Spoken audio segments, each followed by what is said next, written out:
What's up, guys? It's Patricia from TarantulaHeaven.com, and welcome to Tarantula Tuesday, where I put out videos every single week about tarantulas. And this over here is Miss Spidey, who's laying down in like a pancake-like fashion, so she's probably not going to move at all. Certainly keep looking because sometimes she surprises us. Anyway, today I'm going to talk about how tarantulas map out their space. This is something that fascinates me because tarantula behavior is one of my favorite things about the hobby. And also thinking about how tarantulas actually see the world is really fascinating to me, and how they move through it, because it is just so different than you and I.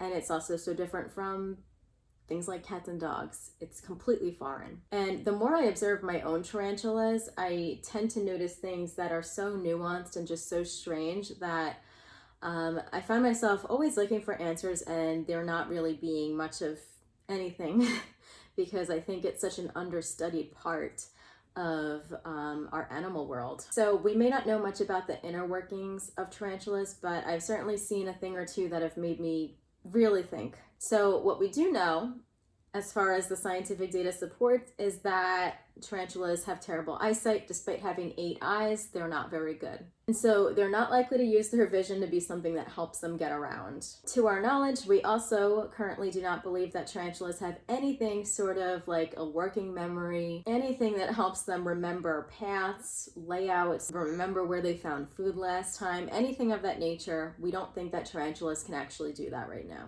We don't think that tarantulas actually have the ability. And we know that their main sense that they use for getting around is actually touch. So, and it seems to be connected to their hair, because their hair, especially the hairs on their legs, is very, very sensitive. It's sensitive to touch, and it kind of senses vibrations and air. I don't think we know too much else about how tarantulas actually move through space. And so I think that this video brings up more questions than answers, especially as I bring up things that I've observed about my tarantulas, and I'm sure the things that you guys have observed that I'm going to read in the comments. But Spidey has actually been the one right here, G. rosea, has been the one to make me think about this the most. One, because Blinky's always underground.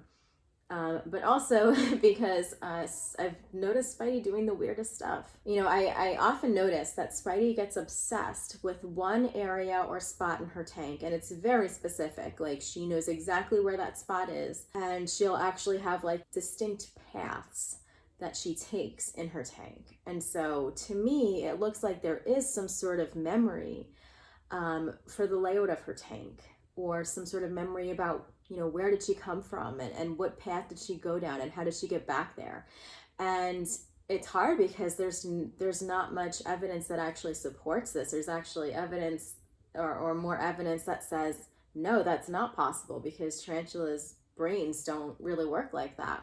They don't really have a brain like that. But it just makes me wonder, because, you know, whether it's doing her silly stuff like laying in her water dish, you know, hiding inside her mini tanker hide, or, you know, repeating a movement pattern that she's done several times, it does make me feel like it's habitual, or that there's some sort of rhyme or reason or knowledge about what she's doing. One of the ways that has confused me the most about this is what she does during feedings. And she doesn't do this every time, but she does it often enough to make me notice, and often enough to make me wonder.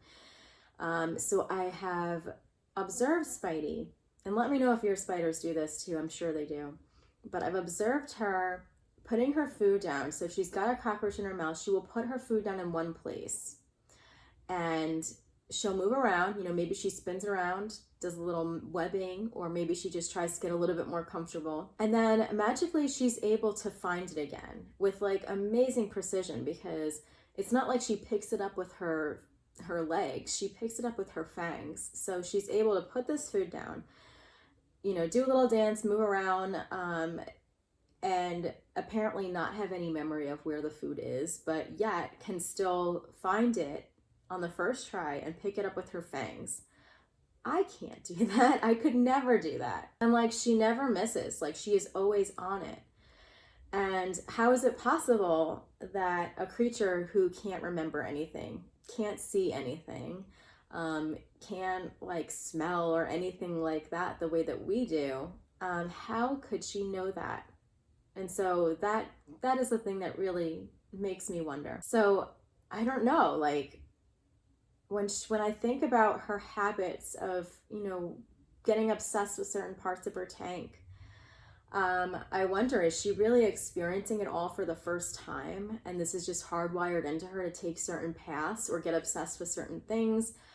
With the food thing, how does she sense it? Is it that she's feeling her web patterns?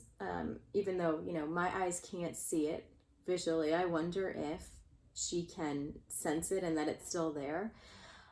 Does she somehow have, like instinctual memory from where she puts her food, or how does she sense it in another way? Does she recognize or remember places or things that she's liked to enjoy before so that she does it again? And also, how do they, and even silly things, like how do they remember that they love throwing dirt in the water dish?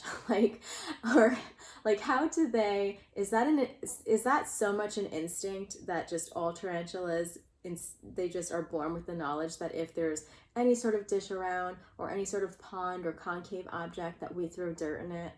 And then, the other stuff that they do, like how do they know to poop in the same corner of the tank all the time? Or that a particular corner of the tank is for garbage? How can a creature with such terrible eyesight and just dulled senses know all of this? So this video was not really so much an educational video about answering this question. I think it's more about me asking more questions and hoping that, maybe somebody watching this can comment with greater knowledge about this, because I'm not finding much. And I think it's so fascinating, and I really want this to be studied more. I know that there are arachnologists really working on behavior and things like that. Right now, there's just not enough information to answer all these questions. And so I certainly think there's, whether we want to call it intelligence or instincts or whatever it is, I do think that there's more of it than we know of. I think we have a lot to learn still. And I look very much forward to the tarantula hobby, growing just as fast as it has been, because there's so many more people entering the hobby doing this research, and also reporting things like I'm reporting, observations that maybe we didn't have access to knowing before. So I'm just sharing what I've seen Spidey do, and the kind of things that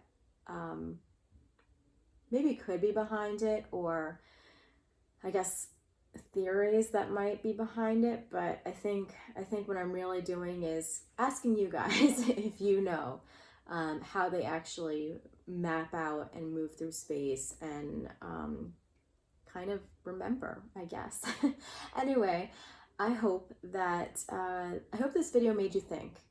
I know it's not really giving so much knowledge, but I hope that if you are not somebody who was really curious about spiders or tarantulas before, I hope that this encourages you to know that there is way more than meets the eye, there is way more than what you have been taught, and there's still way more that we are learning.